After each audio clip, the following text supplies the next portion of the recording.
19 मार्च 2012 से जंतर मंतर पर 509 साथी अनिश्चितकालीन अनशन पर बैठे और इनके समर्थन में देश के कोने कोने से आए लगभग 20,000 लोग धरने पर बैठकर सरकार के सामने ये मांग रखी कि MLM पर जल्द गाइडलाइन जारी किया जाए और RCM को सम्मान पूर्वक चालू करवाया जाए। जंतर मंतर पर जारी आंदोलन को दर्जनों सांसदों और कई समाज सेवी संगठनों ने समर्थन दिया। इनमें प्रकाश जावड़ेकर, शाहनवाज हुसैन, कैप्टन जयनारायण प्रसाद, तूफानी सरोज, शब्बीर अली, इंदर सिंह नामधारी, सरोज कुमार, ओम प्रकाश यादव एवं मेघा पाटकर व उदित राज प्रमुख रहे। इन लोगों ने धरना स्थल पर आकर आंदोलनकारियों का हौसला बढ़ाया। आंदोलन के साथ साथ न्यायालय में भी हमारी जंग जारी थी और जब भी न्यायालय में हमारी सुनवाई की तारीख होती थी वो तारीख बदल जाती थी। इधर 509 आंदोलनकारी जो अनशन पर बैठे हुए थे, दिन प्रतिदिन उनकी स्वास्थ्य स्थिति बिगड़ती जा रही थी। इनमें से 87 लोगों की हालत इतनी खराब हो गई कि उन्हें दिल्ली के राम मनोहर लोहिया अस्पताल में भर्ती कराया गया। इतना होने के बाद भी सरकार को हमारा दर्द नहीं दिख रहा था। अनशन पर बैठे आंदोलनकारियों का स्वास्थ्य बिगड़ता जा रहा था, लेकिन वो अनशन खत्म करने को तैयार नहीं थे। 23 मार्च 2012 को RCTWA के अधिकारियों ने प्रधानमंत्री से बात की और प्रधानमंत्री की मध्यस्थता से 24 मार्च को राजस्थान के मुख्यमंत्री से हमारे अधिकारियों की व्यक्तिगत मुलाकात हुई। मुख्यमंत्री द्वारा मामले के शीघ्र सकारात्मक समाधान निकालने के आश्वासन और अनशन को समाप्त करने की अपील के बाद 30 मार्च को दिल्ली जंतर मंतर पर जारी अनशन को समाप्त कर दिया गया। बड़े आश्चर्य की बात है कि इसके 50 दिन बीतने के बाद भी स्थिति में कोई बदलाव नहीं आया। लोगों को समझ में नहीं आ रहा था कि अब वो क्या करें, लेकिन आर्थिक आजादी के अभियान के सिपाहियों ने कसम खा लिया था कि वे बिना RCM को शुरू करवाए चैन से नहीं बैठेंगे। RCTWA ने एक बार फिर से पूरे देश के सच्चे RCM सेवकों को 9 मई 2012 से जयपुर स्टैच्यू सर्किल स्थित उद्योग मैदान में इकट्ठा होने का आह्वान किया और स्पष्ट कर दिया कि इस बार वे किसी की बातों में आए बिना इस जंग को तब तक जारी रखेंगे जब तक कि हम जीत नहीं जाते, जब तक कि MLM गाइडलाइन मिल नहीं जाता और RCM पुनः शुरू नहीं हो जाती। पूरे देश से लोग जयपुर पहुंचने लगे और 9 मई 2012 से इस ऐतिहासिक आंदोलन की शुरुआत हो गई। धीरे धीरे आंदोलन तेज होने लगा। इस बीच न जाने कई बार RCTWA के अधिकारियों ने मुख्यमंत्री अशोक गहलोत से मुलाकात की, लेकिन आश्वासन के सिवा कुछ नहीं मिला। उधर कोर्ट में बार बार हमारी सुनवाई की तारीख बदल रही थी, जिससे न्याय व्यवस्था पर से भी विश्वास उठने लगा था। इस आंदोलन में महिलाओं ने भी हिस्सा लिया। आंदोलनकारियों के साथ उनके बच्चे भी थे जो मजबूरन कष्ट काटने पर बाध्य थे।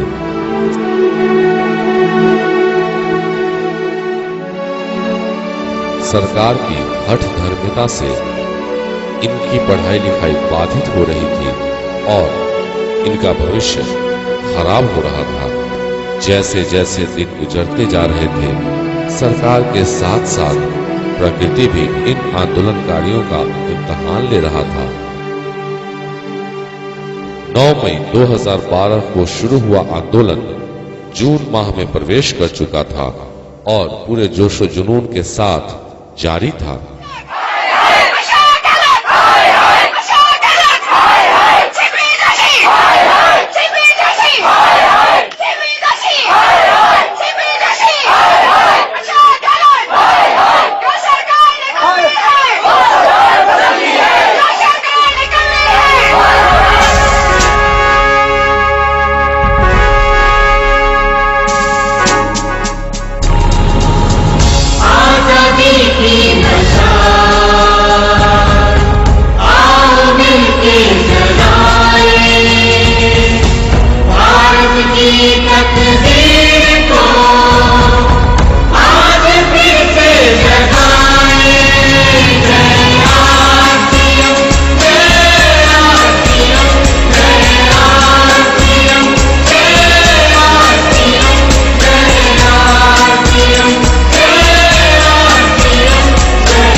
आंदोलनकारी इस बीच अपने खून से अपनी दास्ता पोस्ट कार्ड पर लिखकर मुख्यमंत्री, प्रधानमंत्री के अलावा कई जगह भेजते रहे, लेकिन कोई नतीजा नहीं निकला। जयपुर में जून माह में तापमान 48 डिग्री सेल्सियस के आसपास पहुंच गई थी, फिर भी आंदोलनकारियों के हौसले को डिगा नहीं पा रही थी। कई बार बारिश के साथ साथ तेज तूफान भी आया, लेकिन आंदोलनकारी हर स्थिति में टिके रहे। इस बीच हमारे आंदोलनकारियों ने संतोखबा दुर्लभ ब्लड बैंक में 40 यूनिट रक्तदान कर इंसानियत का परिचय भी दिया। अब जुलाई आ गई थी। हमारा धरना और क्रमिक अनशन उसी हौसले के साथ जारी था। बरसात का मौसम शुरू हो चुका था। दिन रात बारिश में भीगने के बाद भी आंदोलनकारियों का हौसला कुदरत को चुनौती दे रहा था।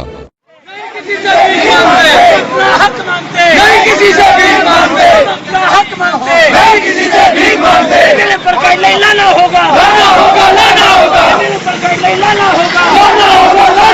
चालू करो भाई, चालू करो, आरसीएम को चालू करो, चालू करो भाई, चालू करो, आरसीएम को चालू करो, चालू करो भाई, चालू करो, आरसीएम को चालू करो। राज्य सरकार मुर्दाबाद, मुर्दाबाद, मुर्दाबाद, राज्य सरकार मुर्दाबाद, मुर्दाबाद, मुर्दाबाद। रोजी रोटी दे न सके तो, रोजी रोटी दे न सके तो, रोजी रोटी दे न सके तो सरकार निकम्मी है, जो सरकार निकम्मी है, रोजी रोटी दे न।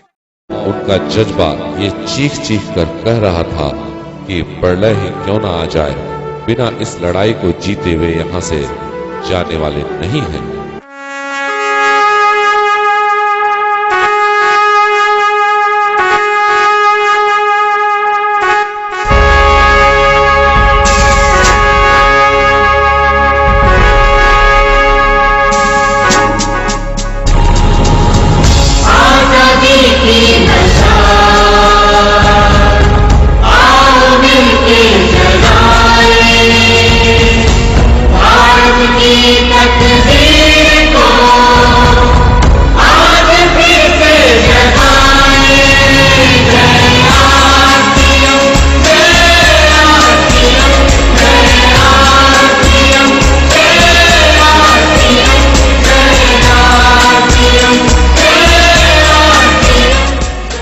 जुलाई को आंदोलनकारियों ने केंद्रीय मंत्री सीपी जोशी के पुतले को जूते से पिटाई कर अपना आक्रोश व्यक्त किया। इस आंदोलन के बीच भी कई समाजसेवी संगठनों व राजनीतिक व्यक्तियों का सहयोग व समर्थन हमें मिला। अब सरकार को भी समझ में आने लगा कि इस बार वो इन आंदोलनकारियों को बेवकूफ नहीं बना सकते। हमारा आंदोलन जारी था। जाना है हमको बस शुभ कर्मन से। इस बीच मंगलवार 10 जुलाई 2012 को आंदोलनकारियों को ये खबर मिली कि 7 माह से जेल में बंद आरसीएम के 3 कर्मचारी राजकुमार माली जी, अशोक दीक्षित जी, और अरुण श्रीवास्तव जी की जमानत हो गई है।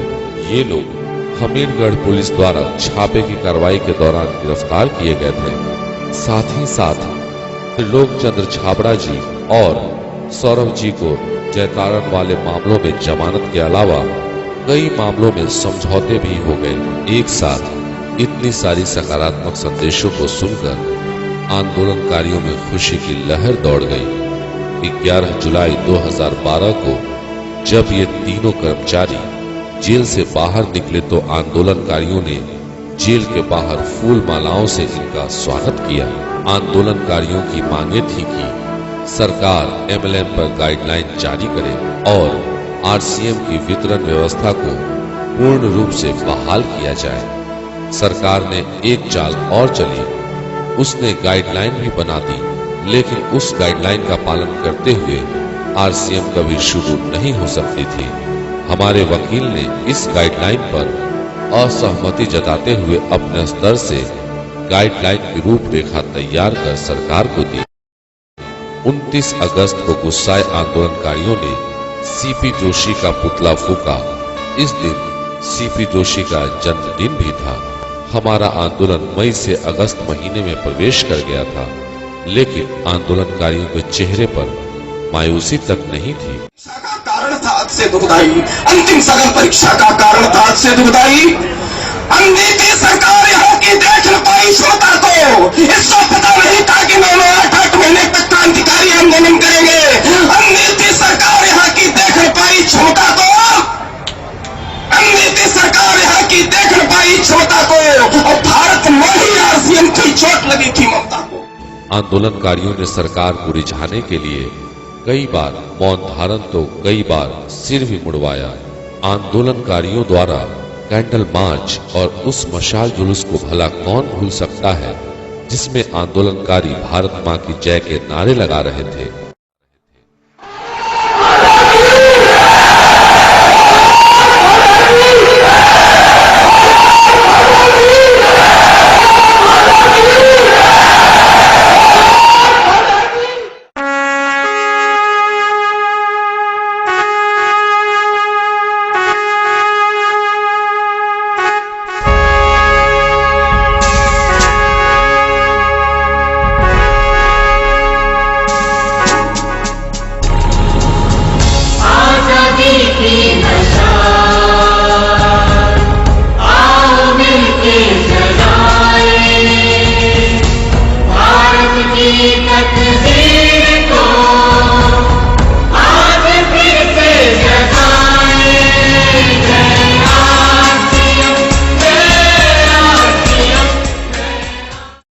अब हवा का रुख बदलने लगा था। सरकार पर RCM को शुरू करने को लेकर चारों तरफ से दबाव बनने शुरू हो गए थे। अब RCM आंदोलनकारियों की तपस्या रंग लाने लगी थी। शायद इसी कारण 13 अगस्त 2012 को राजस्थान के मुख्यमंत्री अशोक गहलोत उद्योग मैदान में चल रहे धरना और क्रमिक अनशन पर आए और आंदोलनकारियों की प्रशंसा करते हुए कहा कि आपका काम अब बहुत जल्द हो जाएगा। इन बातों से हमारे आंदोलनकारियों को ज्यादा खुशी नहीं हुई, क्योंकि इस तरह के आश्वासन उनको कितनी बार मिल चुकी थी। धरना जारी था। अब सकारात्मक खबरों का सिलसिला शुरू हो चुका था। 14 अगस्त 2012 को कंपनी के फ्रीज खातों को खोलने की याचिका पर हाई कोर्ट ने सुनवाई करते हुए उन्हें खोलने के आदेश दे दिए। 15 अगस्त 2012 को आंदोलनकारियों ने आंदोलन स्थल पर ही झंडा फहराया। 4 माह तक अलग अलग भाषा, अलग अलग धर्म और देश के अलग अलग हिस्सों से आए लोगों का अपने हक के लिए आपसी प्रेम और भाईचारे के साथ बिना किसी आपसी मतभेद के जंग लड़ना कभी भुलाया नहीं जा सकेगा।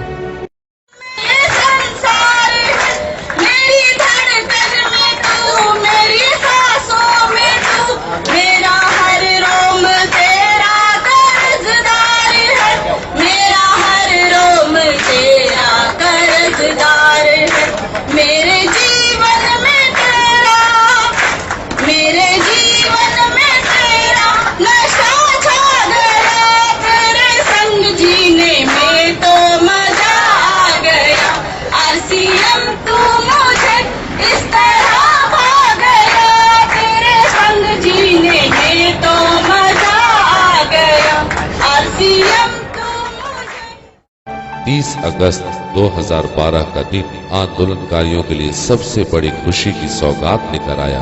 30 अगस्त को उच्च न्यायालय के न्यायाधीश श्रीमती निर्मलजीत कौर ने बीसी छाबड़ा जी की ओर से अधिवक्ता रमेश पुरोहित द्वारा दायर जमानत प्रार्थना पत्र को मंजूर कर लिया।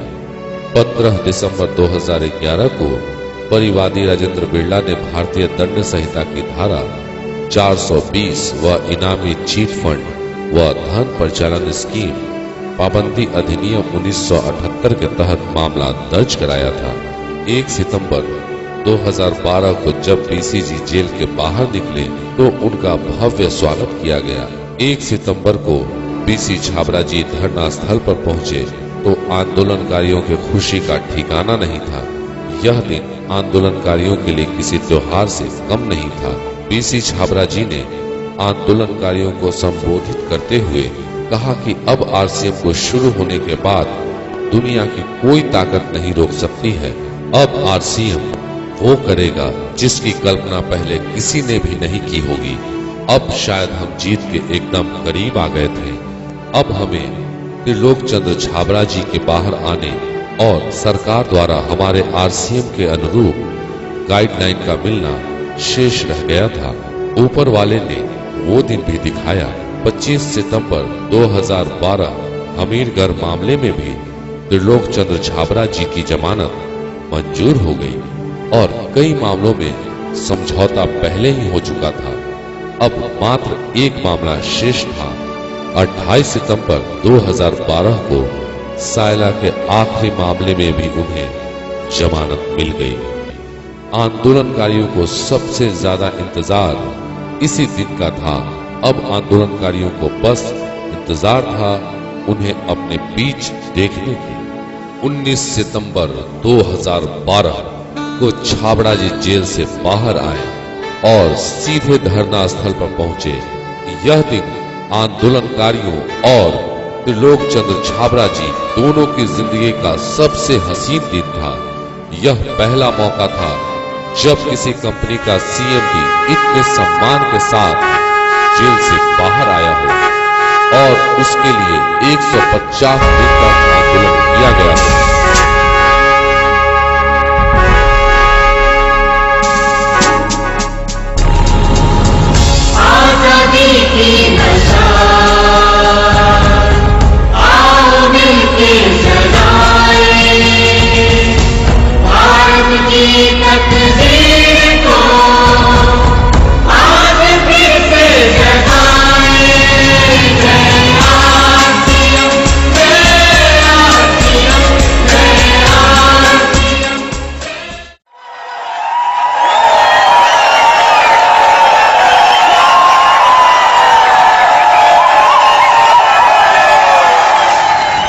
सबसे पहले मैं आप सभी साथियों को बहुत हृदय से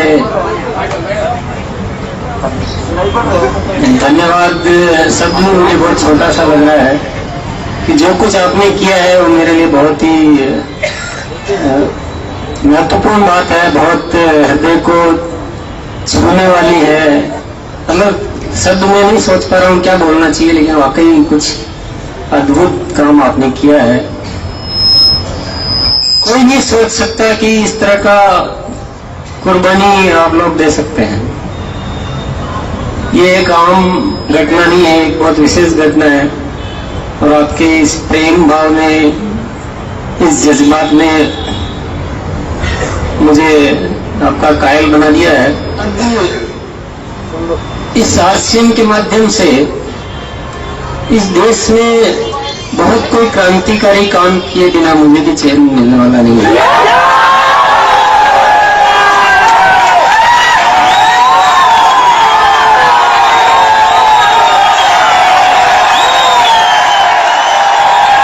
असत्य पर सत्य की जीत लगभग हो चुकी थी।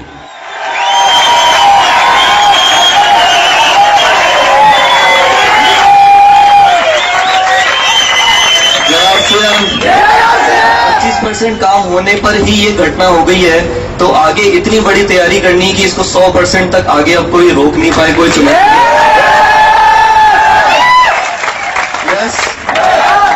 और इसीलिए बस इतना ही मैं कहना चाहूंगा कि ये जो आत्मविश्लेषण मैंने अपने लिए भी किया है और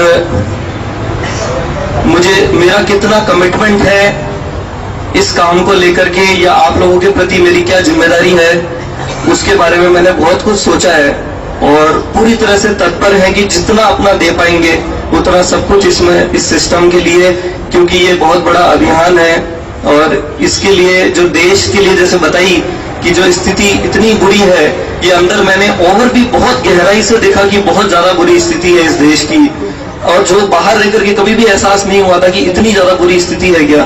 तो ये इतने बड़े कार्य का जिम्मेदारी या इस परिवार में मेरा पैदा होना कोई ना कोई कुछ ना कुछ तो कारण होगा। तो मैं आप लोगों को भरोसा दिलाता हूं कि जितना अपनी तरफ से हो सकेगा पूरा करके सहयोग करेंगे और आप लोगों के साथ बने रहेंगे।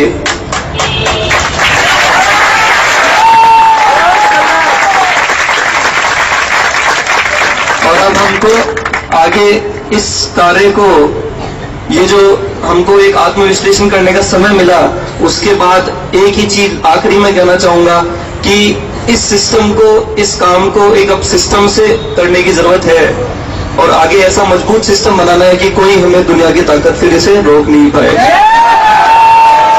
धन्यवाद। 3 अक्टूबर 2012 राजस्थान सरकार ने आरसीएम के अनुरूप गाइडलाइन भी जारी कर दी। हम जीत चुके थे, हमने नामुमकिन को मुमकिन कर दिखाया। देश में अब तक बहुत आंदोलन हुए हैं, लेकिन इस ऐतिहासिक लड़ाई को भी एक अलग रूप में हमेशा याद किया जाएगा। वंदे मातरम, जय मां भारती, जय आरसीएम। आओ मिलके जगाए भारत की